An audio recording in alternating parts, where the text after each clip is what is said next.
Shema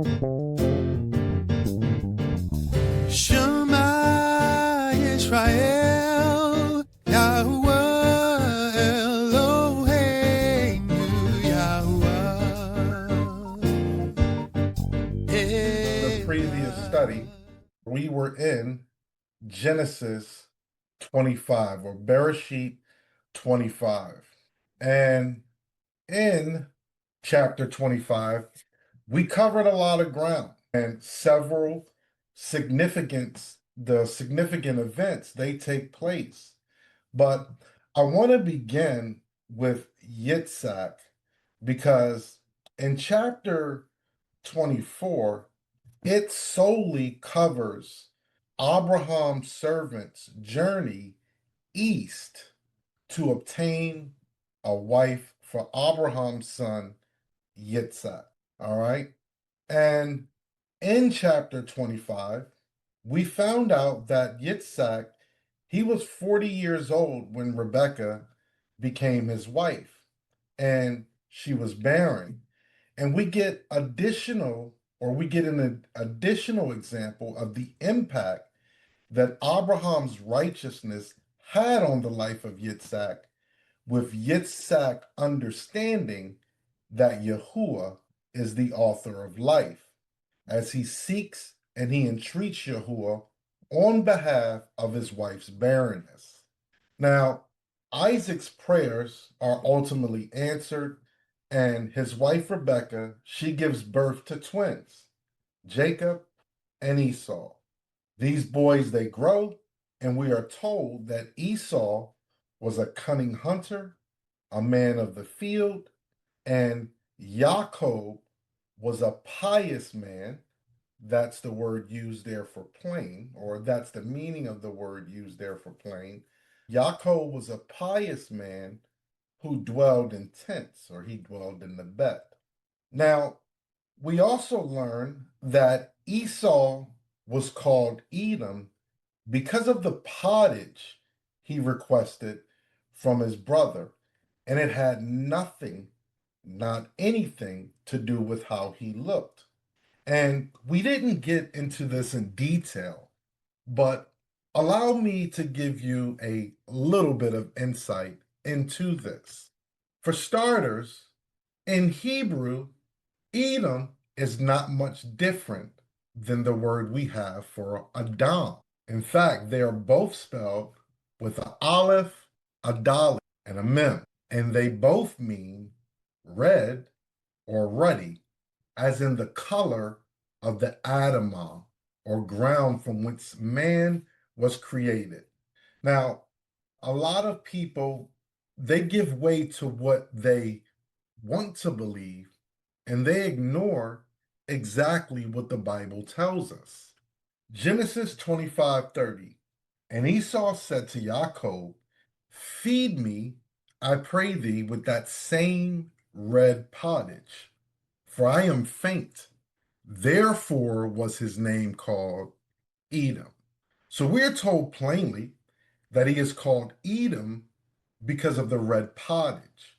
But you see, Edom is not his original name. And in Hebrew, names have significance. They are given based off of something or based off an event. Remember, his father is given his name because his parents laughed when they were told that Yah would give them a son.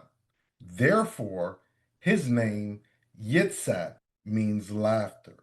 And it is also not uncommon for a name to be changed when one's function has changed. Abram, high father, or father of the nation, was changed to Abraham, father of a multitude, or father of many nations. Later, even his brother's name will be changed from Jacob to Yisrael. But let's look at Genesis 25:25. It says, "And the first came out red all over like a hairy garment, and they called his name Esau." Now, the word red used here is related to the red we see in pottage. The word here is admoni, and it indeed speaks to his complexion being ruddyish or reddish. And there's nothing unusual about that. It is also extremely probable that Jacob as well came out admoni or ruddyish or reddish as well. But they name him Esau, which means rough. The focus of why he is named Esau is the hairy garment portion of the text. And hairy here is seir, and it will also become a word synonymous with Esau's descendants and where they reside. Garment is adareth, all right? And it means a large or wide garment. So we can see the focus originally in naming him was the appearance of his hair. And later, and from then on, he will be known as Edom, or the one who sold his birthright for red pottage. Now, here's a nugget for you. Seir, it can also mean something being tossed or bristled, or someone appearing disheveled. And Adareth can also mean a mantle, robe, or glory. When we put these together, hairy garment, for which Esau was named, could translate to one who tosses away his mantle. Now, Ishmael, he also dies in chapter 25 at the age of 137 years old, which officially places the mentioning of Ishmael's death out of order with this chapter. You see, because you can quickly do the math and realize that when Ishmael dies, Isaac has to be around 123, give or take a year. But later on, in chapter 26, we are told that Yitzhak was 60 years old when Rebekah birthed the twins. That means that the mentioning of Ishmael's death is not sequential in this chapter. Now, in the beginning of the chapter, this is chapter 25, we learn that after Sarah's death, Abraham takes Keturah as a second wife, and she bears him 6 sons. And I feel like if this was Genesis 5, it would also say, and he had other sons and daughters. But Abraham, he sends the sons which Keturah bore him away unto the east country, and gives all he has to Yitzhak, the promised son. And Abraham is gathered to his people at 175 years old, and he's buried in the cave of Machpelah in the field of Ephron the Hittite, which is before Mamre, with Sarah or Sarah, his wife. Now, tonight or this week, we are going to be in Bereshit or Genesis 26. And for labeling purposes, in this chapter, Yitzhak travels to Gerar. Now, the what, it's going to be Genesis 26. Where is Gerar? An area that is in southwestern Canaan, south of Hebron, northwest of Beersheba, and just east of where the city of Gaza is today. When is sometimes or sometime after the death of Abraham. And why would be because there is a famine occurring in the land. And how would be that Yitzhak is traveling, and at this time he's traveling southward to avoid the famine. Would someone be so kind to read for me Bereshit or Genesis 26? We're going to do verses 1 through 6. I read, All praises. and there was a famine in the land, besides the first famine that was in the days of Abraham. And Yitzhak went unto Abimelech, king of the Philistines, unto Gerar. And Yahuwah appeared unto him and said, Go not down into Egypt, dwell in the land which I shall tell thee of. sojourn in this land, and I will be with thee, and I will bless thee. For unto thee and unto thy seed I will give all these countries, and I will perform the oath which I swear unto Abraham thy father, and I will make thy seed to multiply as the stars of heaven, and I will give unto thy seed all these countries, and in thy seed shall all the nations of the earth be blessed, because that Abraham obeyed my voice and my charge, my commandments, my statutes, and my laws. And Isaac dwelt in Gerar. Toda ya Aki, Toda ya. So, Mishpachah, easy question, and you can put your answer in the chat. How many famines have occurred before the famine that is mentioned here? I see one. It is two. Now, immediately in this chapter, Yahuwah is telling us that there are going to be similarities in this account which correlate to previous famines. And although there's going to be a correlation, Yahuwah specifically says, besides the first famine that was in the days of Abraham. So what are they? Well, for one, Yitzhak, like his father, has planned to escape the famine by going down unto Egypt. In addition, Yitzhak and Abraham both make this decision of their own volition. Here with Yitzhak, his travels are chronicled with Yahuwah telling us that Yitzhak went unto Abimelech in Gerar.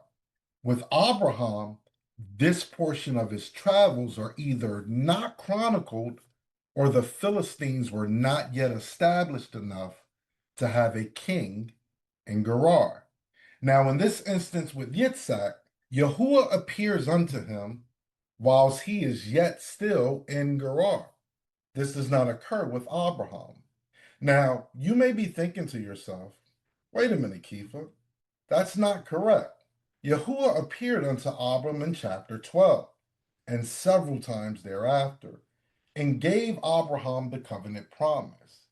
And that correlates to what Yahuwah says to Yitzhak here in verses 3 to 6. And you would be partially correct. Let's take a look and see how this unfolded with Abram. Genesis 12:1. Now here, Yahuwah says to Abram, go to a land I will show you. And the word for said here is amar, and it means to utter or to declare. Now, Yahuwah continues with a conditional promise of a covenant. Do this, and I will do this. Abram obliges, and he passes through Shechem into Canaan and unto the plain of Moreh. Genesis 12:7 is where we first see Yahuwah appear unto Abram. The word for appear here is ra'ah, and it means to literally see. And Yahuwah says, I am going to give you this land, or I'm going to give this land to your seed. Abram then builds an altar to Yahuwah, continues south or into the Negev, and in verse 10, he makes the decision to go down to Egypt due to the famine. Now, did Yahuwah tell Abram to go to Egypt? Anyone? The answer is no. Neither does he tell Yitzhak this either. Difference is, Yahuwah will stop Yitzhak, but this does not happen with Abram. So question, when is the next time we will see Yahuwah appear unto Abram? Is it in Egypt? When he comes back?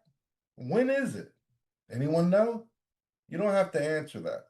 I tell you what, place a 3 in the chat if you are unsure, and we will continue. All right. In Egypt, Yahuwah plagues Pharaoh and his house. Pharaoh figures out that Sarai is Abram's wife, commands his men concerning Abram, and sends him away. In chapter 13, Abram departs, he, his wife, and Lot. back into the Negev, and they continue on unto Bethel, where he calls on the name of Yahuwah. And then Abram and Lot separate. And in Genesis 14, or Genesis 13:14, which you see on your screen, Yahuwah says, and again, this is Amar to utter unto Abram, check out the land, northward, south, east, and west. Walk through it, for I will give it unto thee. Again, a promise. Abram removes and dwells in the plain of Mamre and builds an altar unto Yahuwah. Now, in chapter 14, that is the War of the Kings.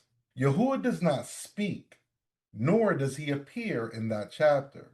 Instead, we are introduced to the Cohen, or the priest of El Elyon, or Most High Elohim, which is Melchizedek. Now, Genesis 15:1, it says, after these things, the word of Yahuwah came unto Abram in a vision, saying, fear not, Abram, I am thy shield and thy exceeding great reward. So what or who came to Abram? Anyone? It is the word of Yahuwah. So came here, it is Hayah, and it can be translated as existed. So the word of Yahuwah existed unto Abram. And how did it exist to Abram? In a vision. This chapter, we get the actual solidification or the cutting of the covenant promise, but it is executed how? A smoking furnace and a burning lamp passes between the pieces. Now, in chapter 16, it is the story where Sarah and Hagar, and after Hagar is with child, Sarai, she deals harshly with her, and Hagar flees.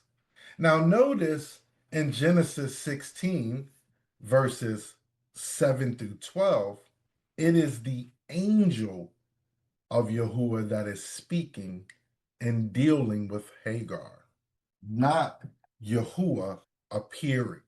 And in Genesis 17, this is where we finally see Yahuwah Ra'ah again, or appear again unto Abram. Yahuwah solidifies his portion of the covenant in 15, or chapter 15, and here in chapter 17, Abram is called to do his portion, which is circumcision. Abram and Sarai's names are changed, and Abram gets the promise of a seed through Sarah, whose name shall be Yitzhak. So, in chapter 26, verses 3 to 6, we are seeing the totality of the covenant promise to Yitzhak through his father Abraham. Remember, Abraham gave all he had unto Yitzhak, and what we see here is the most important portion of all that Abraham had. And he is in line to receive it. Why? Because Abraham obeyed Yah's voice, kept his charges, commandments, statutes, and his Torah. I want you to remember this as we go along. Yahuwah allows Abraham to experience strife or struggle, hostility, and in the end, he would make room for Abraham and his seed to follow. And the men of the place asked him of his wife, and he said, she is my sister. For he feared to say, she is my wife. Lest, said he, the men of the place should kill me for Rebekah, because she was fair to look upon. And it came to pass, when he had been there a long time, that Abimelech, king of the Philistines, looked out at a window and saw, and behold, Isaac was sporting with Rebekah, his wife. And Abimelech called Isaac and said, behold, of the serenity she is thy wife. And how saidst thou she is thy sister? And Isaac said unto him, Because I said, Lest I die for her. And Abimelech said, What is thou hast done unto us? One of the people might lightly lie in with thy wife, and thou shouldest have brought guiltiness upon us. And Abimelech charged all of his people, saying, He that touched this man or his wife shall surely be put to death. I want to provide you a visual for how this begins, or these set of verses begin. In verse 7, it says, the men of the place. Now, we know that this is Gerar, and they ask or they question Yitzhak. Now, at this time, and in future biblical times, we see throughout the text that a city is protected by walls and a gate. And at the city gate, we will always see men of authority. So think of this encounter like immigration would be today, or entrance into a sovereign state. Except in biblical times, it is more of a query of opportunity, and it has the potential to be way more volatile. Maybe. It's pretty volatile now at immigration as well. Now, undoubtedly, Yitzhak has heard and learned all the stories of his father's travels, and more than likely has picked up on how to maneuver through them. As we see, he attempts the same tactic by saying his wife is his sister. And like his father, Yitzhak does this out of fear. 2 Timothy 1 through 7, or 1 7, for Elohim hath not given us the spirit of fear, but of power and of love and of a sound mind. Now, what we see with Yitzhak here, this is not exhibiting a sound mind. I'm not even going to say that this is some of us. All of us, at some point in our lives, get in our own head and we attempt to make decisions on our own out of fear. But Yah's Torah is so perfect, so equipped to protect his children, whom he loves, that it doesn't even require us to have to think on our own. It means hear, do, and live. Matthew 6:8. Be not ye therefore like unto them, for your Father knoweth what things ye have need of before ye ask him.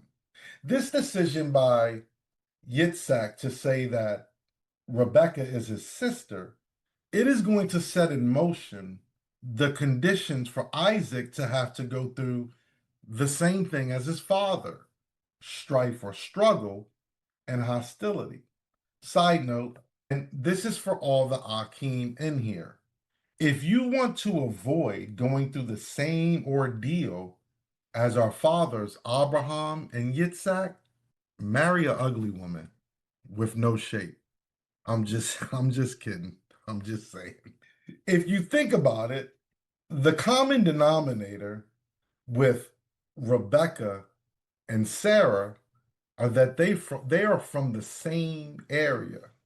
And it is something about that area that makes our fathers continually remind their seed to not take wives of the natives amongst whom they dwell. I envision this whole ordeal like this.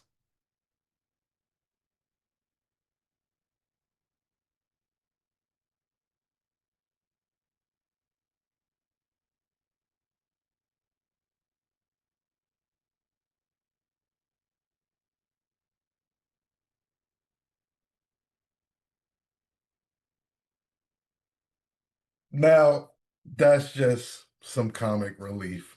Abimelech and his men, they are none the wiser unto Isaac is seen of Abimelech sporting with Rebekah. Now, the word there for sporting is sahak, and ironically, it means to laugh playfully. Now, Abimelech admonishes Yitzhak by telling him that one of the people might lightly have leaned with Rebekah. Now, have lean here is shakab, and it means to copulate or lie down for sex. The usage of the word lightly here in English is deceptive. It makes the proposed possibility of a sexual encounter appear innocent. You can even suggest he is implying it would be consensual. But the word used here is ma'at, and it means little or few. So what it is saying is one of the people could have easily had sex with your wife. The Hebrew understanding exposes the true nature of this community and the plot. This means that the intention indeed was for one of the people, most likely Abimelech, to take Rebekah to bed. Then Isaac sowed in the land and received in the same year 100-fold. And Yahuwah blessed him. And the man waxed great and went forward and grew until he became very great. For he had possessions of flocks and possession of herds and great store of servants, and the Philistines envied him. For all the wells which his father's servants had digged in the days of Abraham his father, the Philistines had stopped them and filled them with earth.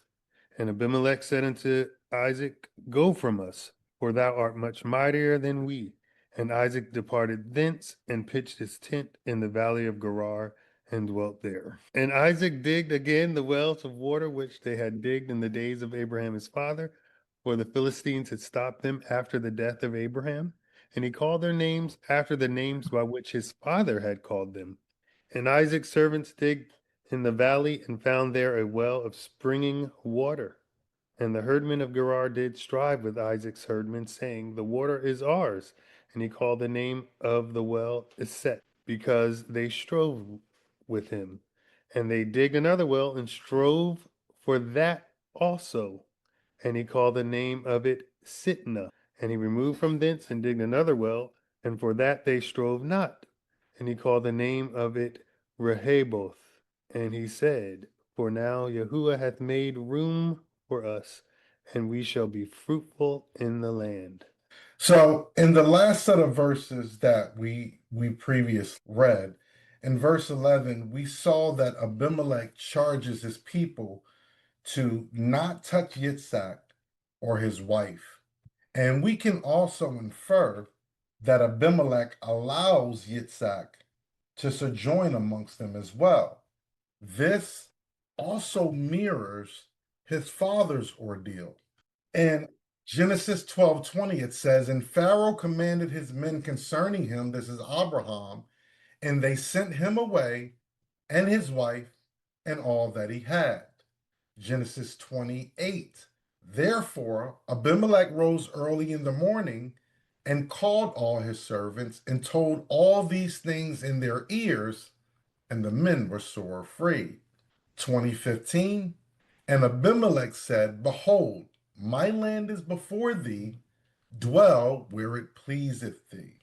Now, notice in the first famine with Pharaoh, Pharaoh sends Abraham completely away. But in the second famine with Abimelech, he allows Abraham to dwell wherever he pleases. And this can be seen as a slight come up. And this come up, it also occurs with what Abraham receives. Genesis 12:16 says, And he entreated Abram well for her sake. This is Pharaoh. And he had sheep and oxen and he asses and men servants and maid servants and she asses and camels. Genesis 20:14-16. And Abimelech took sheep and oxen and men servants and women servants and gave them unto Abraham and restored him Sarah, his wife. And Abimelech said, Behold, my land is before thee, dwell where it pleaseth thee. And unto Sarah he said, Behold, I have given thy brother 1,000 pieces of silver. Behold, he is to thee a covering of the eyes. unto all that are with thee, and with all other. Thus she was reproved. Now we can see that Yahuwah is using these famines and the ordeals as a way to grow the nation. And how much more will the children of Abraham reap when this occurs? And he said unto Abram, know of a surety that thy seed shall be a stranger in a land that is not theirs, and shall serve them, and they shall afflict them 400 years. And also that nation whom they shall serve, will I judge, and afterward shall they come out with great substance. Now, we see the come up with Yitzhak as well, as in verse 12, it tells us that Yitzhak sowed and received in the same year 100-fold. Now, in the Brit Hadashah, with Yahusha speaking in the parable of talents, the best servant received 5 talents and came back with 10. With Yitzhak, 100-fold is like receiving 5 talents and coming back with 500 talents. But who can tell me the difference between what Abraham faced and ultimately did compared to what Yitzhak faced and ultimately did? Anyone? Well, I'll give it to you. Yitzhak lied by saying Rebekah was his sister. Abraham, he did not lie. Now, why do you think Yitzhak was taught, shown, and had the stories of Abraham passed down to him? It should have been to show him what not to do. You see, as parents, we often attempt to set the table and provide for our children better than what we started or came up with. We warn them with our stories of struggle and hostility in hopes that they will avoid the mistakes that we made. But Yahuwah looks at each of our hearts, and because he sees and understands our hearts and that they are wicked, only he knows the strife, struggles, and hostilities we need to experience to bring us to a place where we belong. For some of us, it is to a place of rest and plenty. For others, it will be to our own demise. Romans 9:13-15. As it is written, Jacob I have loved, or have I loved, but Esau have I hated. What shall we say then? Is there unrighteousness with Elohim? Elohim forbid. For he saith to Moshe, I will have mercy on whom I will have mercy, and I will have compassion on whom I will have compassion. Just as Yah is multiplying the blessing as the nation grows, Yah is also multiplying the strife and the struggle as the nation grows as well. Abraham had 2 sons, one out of wedlock.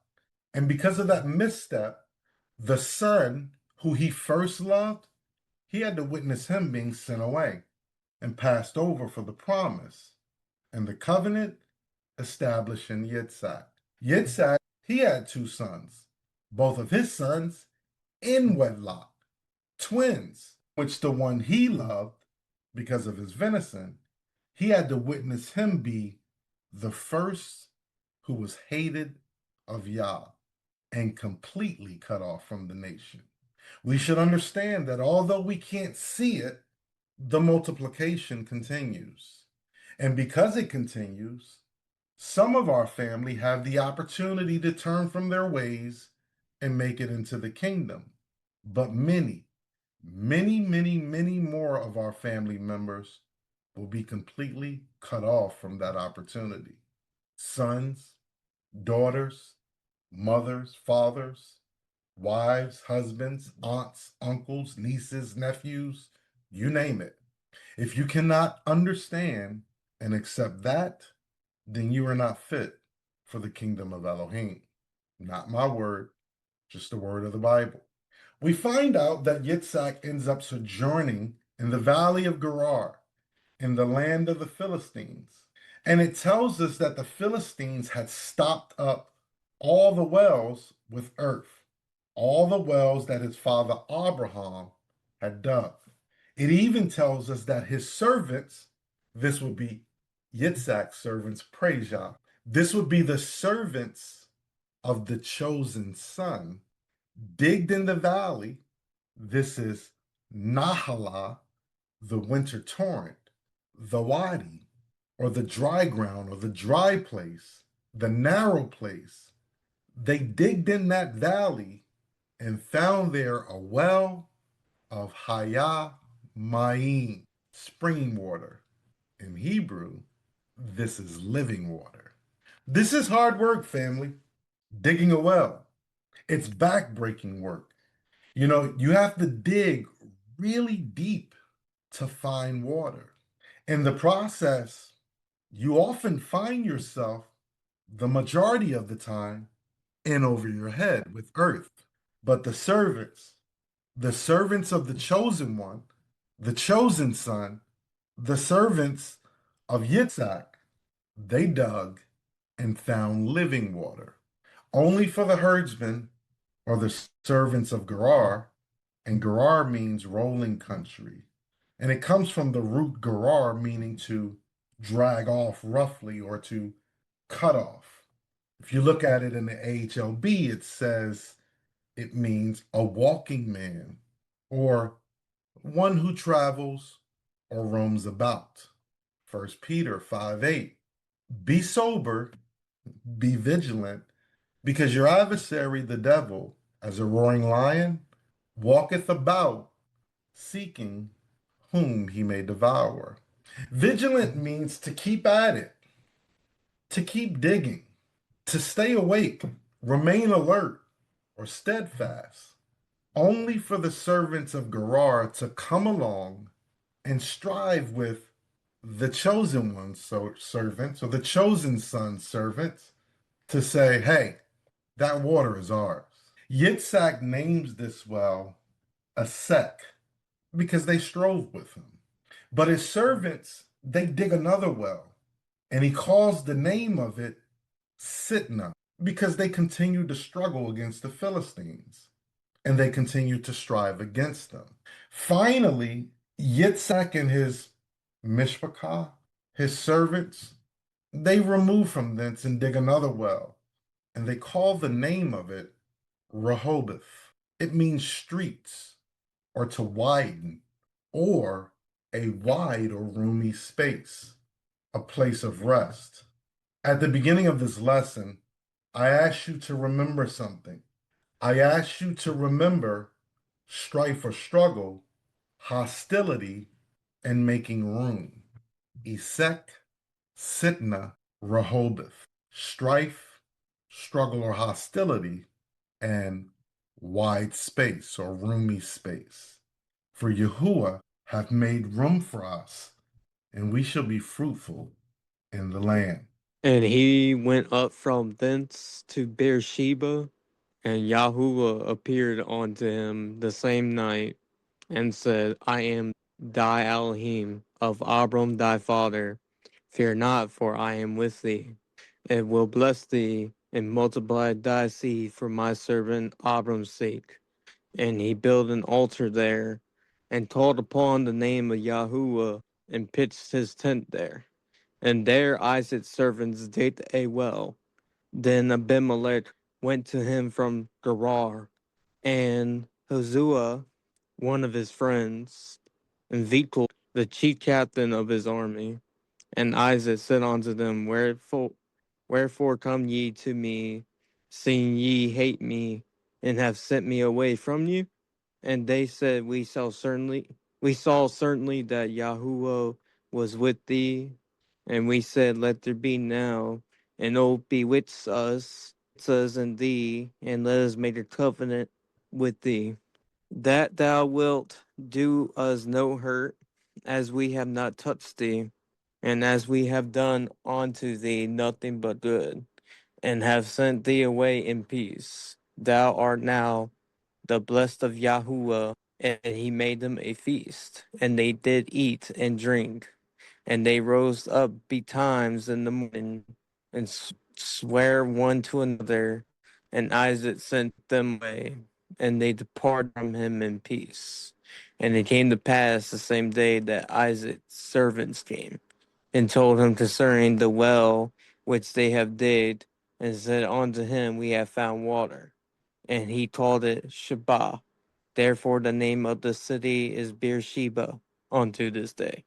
So in these verses, just as it occurred with his father, after the strife, the struggle, and the hostility, Yahuwah finally appears unto Yitzhak in lieu of the roomy or wide space or the place of rest. Isaac proceeds to build there an altar and call upon the name of Yahuwah, and there Yitzhak's servants digged a well. Now, I've waited until this point to touch on this, but the unlearned, and of course, that is none of you on this call or those who follow us faithfully know, but the unlearned will look at this entire story and think that this is the same Abimelech that contended with Abraham, Yitzhak's father, especially when they see here that he is being accompanied by Phicol, the chief of his army. Genesis 21:22.